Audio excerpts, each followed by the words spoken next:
morning. We are in Group 12, and our report is all about the Philippine Coast Guard. And these are our fellow members of the group: Mariano Kate Gabatino, Nabulay John Mark Lonogan, Olero Alaysa Marie Dabang, and Opad Karen Pudsok. I just want to introduce myself. I'm John Mark Lonogan Nabulay. I'm a criminology student, and I don't know how to share screen, so I just made a personal video for this reporting. So now, let's start. What is the history of Philippine Coast Guard? Now, the Philippine Coast Guard is the oldest and the only humanitarian armed service in the Philippines. Its beginnings could be traced back to the early 20th century, when coast guarding was related to the protection of the customs services of the country and it patrolling the coastlines and harbors. When the Americans came in 1898, one of the first steps that the military government undertook was the reopening of the port and customs facility of Manila. Soon after, the civilian insular government, through the Philippine Commission, enacted a law on October 17, 1901 that created the Bureau of Coast Guard and Transportation, which was placed under the Department of Commerce and Police. The captain of the port was designated as Bureau Director. Recognition of the difficulty of administering such a vast island area without reliable government transportation resulted in the requirements to establish a transportation system for government services. The resulting report recommended purchase of 21 small steamers to establish 21 circuits supporting communication between provincial capitals and coastal towns, as well as preventing smuggling and landing contraband. The Bureau concentrated its early days on the contract for the 15 vessels, with the result 10 were to be built by Farnham, Boyd and Company in Shanghai, China, and 5 by Uraga Dock Company in Uraga, Japan. The 10 Chinese contracted cutters were Balabac, Basilan, Luzon, Masbate, Negros, Palawan, Polillo, and Tablas. The 5 Uraga cutters were to be Marinduque and Romblon, which were delivered in Bohol, Cebu, and Hulu, which were cancelled after serious deficiencies were found on delivery of Marinduque and Romblon. The China-built cutters began arriving in Manila by mid-1902 and were found the general meet requirements. The Uraga-built cutters arriving in January and April 1903 had serious defects to the extent that the inspector in Japan was dismissed for negligence, and costly negotiations led to the cancellation of the 3 others that were in process of completion. 5 additional cutters were ordered from China, those being Leyte, Mindanao, Mindoro, Panay, and Samar. The lighthouse service was placed under the Bureau. In 1902, the Coast Guard fleet of 15 steamers from China and Japan was established and were assigned for the lighthouse service inspection trips of top government official for transport to Colun Island for patrolling against illegal entry of aliens and for troop movement of the Philippine Constabulary. The Bureau of Coast Guard and Transportation was abolished on October 28, 1905, and the Bureau of Navigation took over its function. The Bureau of Navigation was authorized to create a commission and enlisted service and to adopt its own manual of court-martial pattern after the U.S. Navy. Subsequently, however, the Bureau was also abolished on December 19, 1913, and the organization and its function were transferred to the Bureau of Customs and the Bureau of Public Works until the establishment of the Commonwealth government. After gaining independence from the United States, the Philippine government ceded some of the Coast Guard functions, such as the revenue, cutter, and lighthouse service, to the Philippine Naval Patrol, which eventually became the Philippine Navy. A Coast Guard unit was activated within the Philippine Navy to implement this function. On August 6, 1967, the Philippine Congress enacted Republic Act 5173 of the Philippines Coast Guard Law, which made the PCG a major unit of the Philippine Navy under a flag officer. The PCG was activated on October 10, 1967, and its Coast Guard functions were transferred from the Navy. The civilian nature of the PCG functions led to the separation of the Coast Guard from the Philippine Navy on March 30, 1998 by virtue of Executive Order 475 signed by President Fidel Ramos. It order effectively transferred the PCG from the Department of National Defense to the Office of the President and eventually to the Department of Transportation and Communication, or now DOTC, on April 15, 1998 by virtue of Executive Order 477.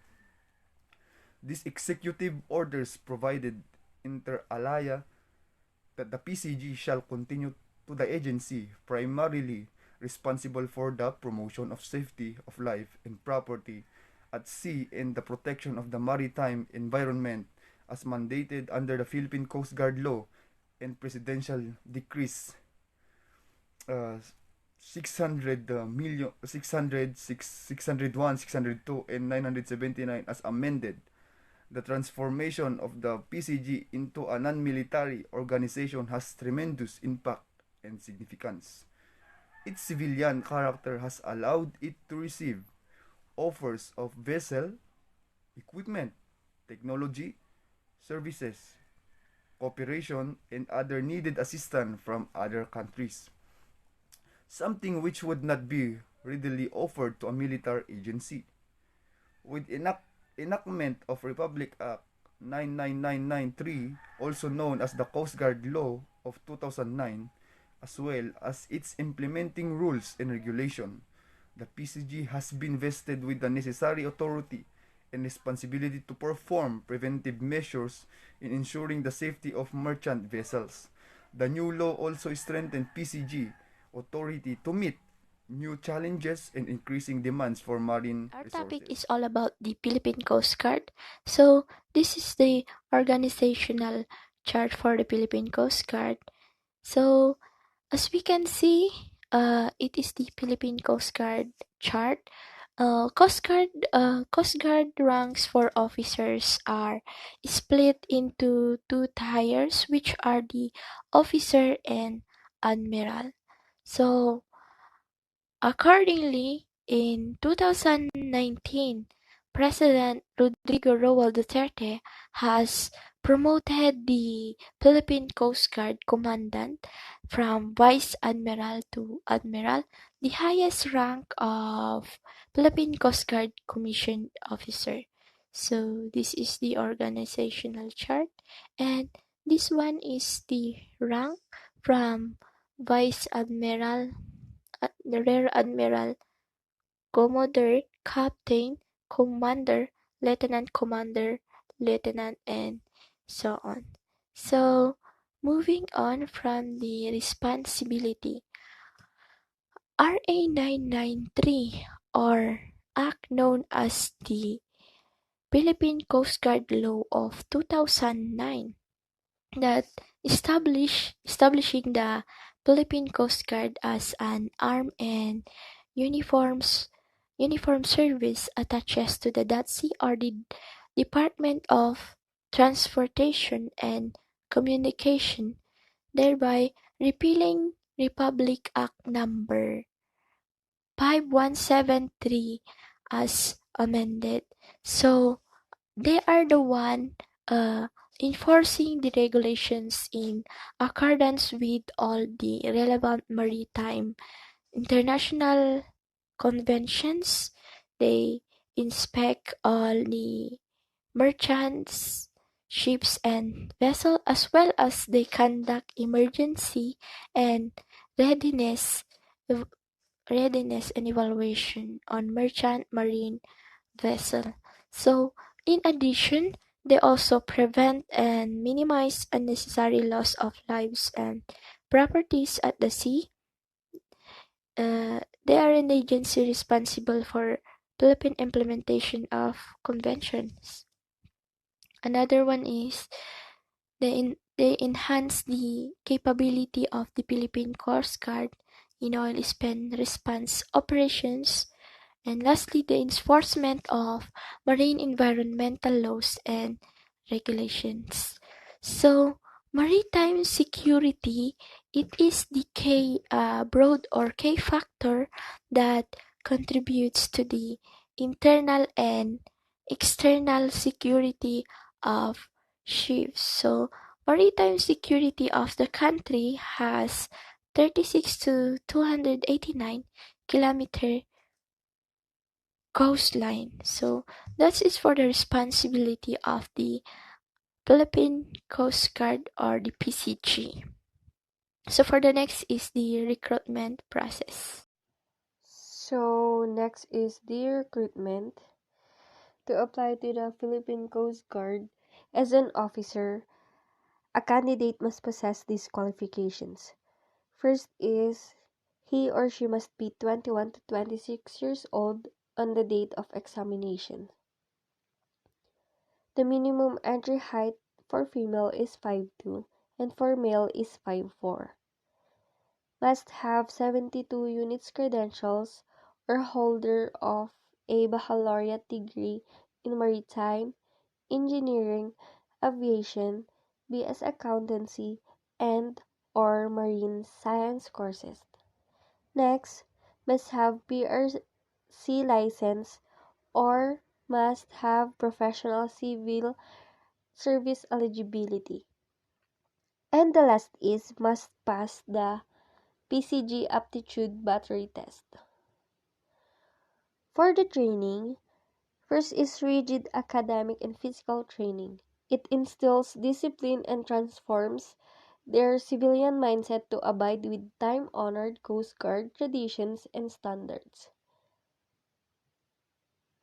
Next, basic Coast Guard training at Coast Guard Land Officers Basic Education and Training Center at Bataan.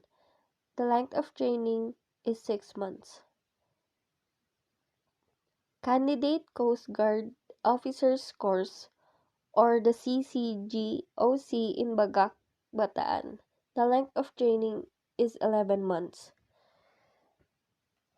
The training is relevant not only to train the participants to become rescue partners in search and rescue operations, but also to increase their awareness on the importance of preparedness and equip them with the skills in waterborne search, rescue, and recovery operations. For the promotion, it is through indoctrination and endorsement by station commander. This is my report. G. Benefits 17,000 starting salary, 28,000 to 40,000 officers. Next, accidental death benefit ADB. Next, include annual physical exam for 5 years.